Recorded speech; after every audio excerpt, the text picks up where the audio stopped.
Je m'appelle Guillaume Rousson, je suis kinésithérapeute de formation et j'ai été clinicien pendant quelques années en maison de santé à Lyon. Et j'ai surtout réalisé un parcours universitaire en sciences politiques et santé publique pour m'intéresser principalement aux politiques de qualité des soins en France, qui m'emmenaient notamment à travailler à la direction qualité des hospices civils de Lyon et à identifier un certain nombre de besoins, en particulier autour de la prise en compte et de l'amélioration de l'expérience patient. Et donc, on a cofondé avec deux patientes, un autre professionnel de santé et un ingénieur, une start-up en 2021 qui s'appelle Entends-moi, pour travailler sur l'analyse des mots, des verbatims des patients dans l'ambition d'essayer humblement d'améliorer la qualité des soins en France.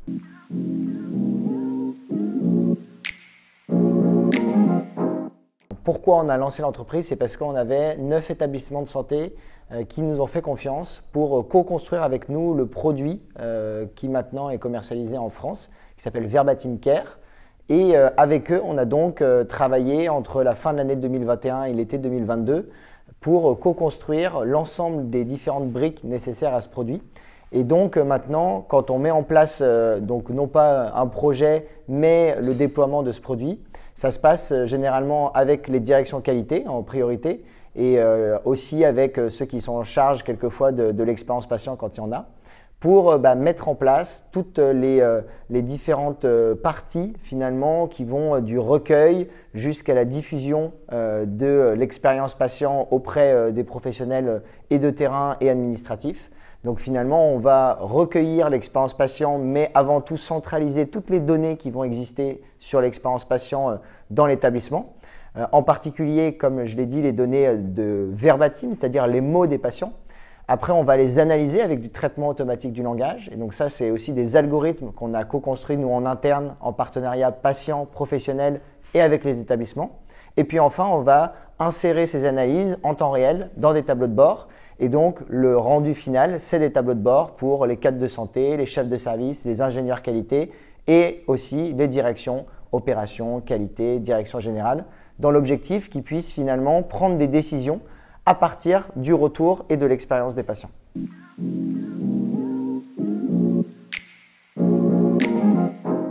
Peut-être celui du groupement hospitalier Nord-Dauphiné, donc qui est un groupement hospitalier de territoire, qui, à partir des retours des patients, a pu identifier un certain nombre de besoins, particulièrement sur l'alimentation, sur l'expérience des repas.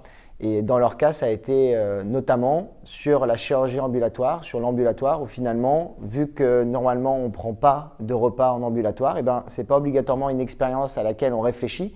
Et pour autant, ils ont vu que le temps peut être quelquefois un peu long et donc une nécessité de collation.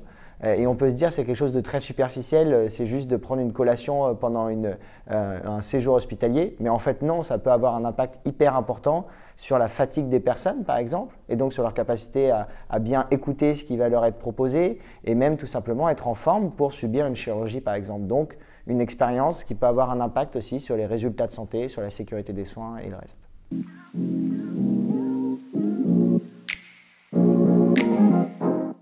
Tout simplement parce que ça ne viendrait pas à l'idée dans n'importe quel secteur de ne pas prendre en compte ceux qui utilisent un service, ceux qui utilisent un produit, de ne pas prendre en compte leur retour d'expérience.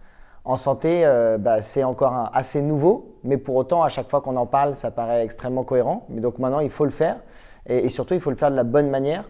Et c'est pour ça que pour nous, en tout cas, l'une des bonnes pratiques, c'est notamment de prendre en compte les retours libres des patients, c'est-à-dire de ne pas déterminer en amont qu'est-ce qui a de l'importance pour eux et donc de faire un recueil qui finalement va être dirigé pour aller chercher ce qu'on a envie d'aller chercher, mais plutôt de laisser la parole libre et donc de faire des entretiens, de faire des focus group, mais aussi de tout simplement poser des questions ouvertes aux patients et de prendre en compte leur verbatim dans l'objectif d'améliorer le système au niveau institutionnel, mais tout simplement, comme on le fait aussi avec les établissements, d'améliorer l'organisation des soins.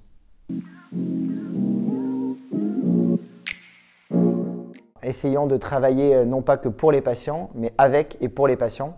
Et je pense que le système de santé ira déjà dans le bon sens.